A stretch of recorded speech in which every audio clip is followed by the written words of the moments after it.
to affect urban outdoor comfort with microclimate simulation. Do you want to? Yeah, you can have one on you. Use this, whatever you prefer. Just press the button. Yeah, this one.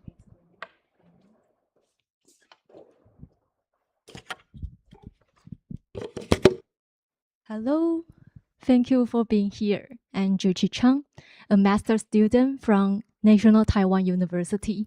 And today I would like to present our research, the microclimate simulation-based study of heat mitigation strategies for urban outdoor thermal comfort. Urban heat is intensifying exactly where people walk. Dense fabric stores radiation and chokes ventilation, rising the urban heat island. And in subtropical Taipei, the summer regions pushes pedestrians into dangerous heat stress, which is delivered through the radiant load and ventilation channel that morphology can move. We have a research project to develop a web service to show climatic information with different layouts, such as the land surface temperature, ventilation potential, and morphological information in Taiwan. Hoping that this service can help experts with urban planning background take climatic responsive design into account to bridge the knowledge gap among cross-field tasks. However, it faces its challenges. The ventilation map, which comes from CFD simulation with high computational costs, must be updated yearly as the urban layout changes. Another thing is that those layouts are kind of separated and not yet to be integrated as the apparent temperature from a human perspective while walking on the street. To truly help city tackle extreme heat, our goal is to fuse those separated layers into one integrated, human-centered indicator. The Universal Thermal Climate Index is adopted in this research. It folds air temperature, humidity, wind, and mean radiant temperature into one equivalent temperature on a 10-level heat stress scale.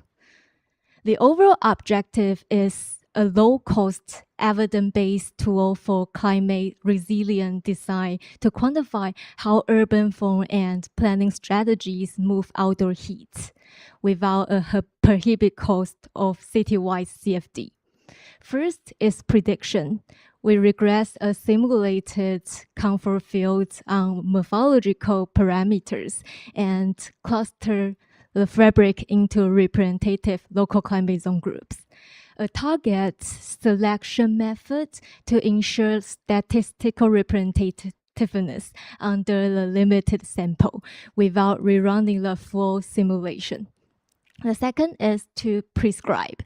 We evaluate planning intervention through shading, greenery, surface material, and water in one validated ideal canyon to rank their cooling effectiveness. In practice, planners track the layout using the segregate model and follow the ranked list of practical steps to fix it. This is the end-to-end workflow with one pipeline and two strings. The real strings partition the Taipei fabric into grid tiles and row-bounded block, classifies them into local climate zone, and select representative cases. The ideal string builds parametric local climate zone canyons and mitigation cases. Both become STL geometry for the couple CFD, which first validated with AIJ wind tunnel benchmark.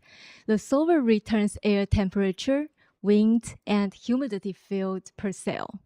The mean radiant temperature from sky view and shadow model, and the human variables that feeds into UTCI polynomial model. The pipeline then split into regression for the real blocks and the local climate zone swap and mitigation ranking for the ideal cases. Basically, we took our local climate zone classification and apply it to two different layouts, a standard 200-meter grid and actual street blocks.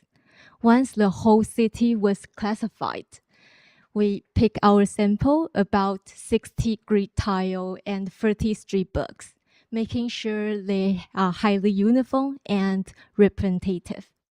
From there, we turn those sample area into three-dimensional model and ran the simulation using our validation setup. These are the block scale global descriptor expressing the book form, which single number per block. And the final graph scale, each block becomes a type graph that encodes its spatial configuration. Basically, we look at this connection at two different scales, and the results follow the same split.